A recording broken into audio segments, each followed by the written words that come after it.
بسم اللہ الرحمن الرحیم۔ السلام علیکم ورحمۃ اللہ وبرکاتہ۔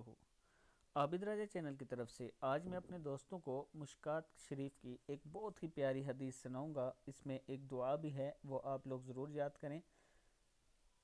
اس سے پہلے میں اپنے تمام دوستوں سے گزارش کروں گا کہ اگر میرے چینل عابد راجہ کو آپ نے ابھی تک سبسکرائب نہیں کیا تو ضرور کر لیں تاکہ ڈیلی آپ تک اچھی ویڈیو پہنچ سکے۔ تو سٹارٹ کرتے ہیں آج کا لیسن۔ بسم اللہ الرحمن الرحیم۔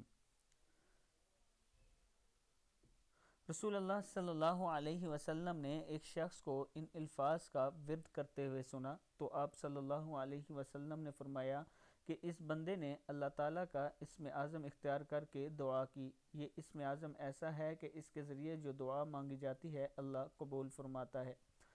اسم اعظم کیا تھے اور دعا کیا تھی سیکھ لیں۔ بسم اللہ الرحمن الرحیم۔ اللہم انی اسألک بأنک انت اللہ لا الہ الا انت الاحد الصمد الذی لم یلد ولم یولد ولم یکن لہ کفوا احد۔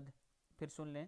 اللہم انی اسألک بأنک انت اللہ لا الہ الا انت الاحد الصمد الذی لم یلد ولم یولد ولم یکن لہ کفوا احد۔ صدق اللہ العظیم۔ اس دعا کو آپ خود بھی یاد کریں اور آگے اپنے دوستوں کے ساتھ بھی ضرور شیئر کریں۔ السلام علیکم ورحمۃ اللہ وبرکاتہ۔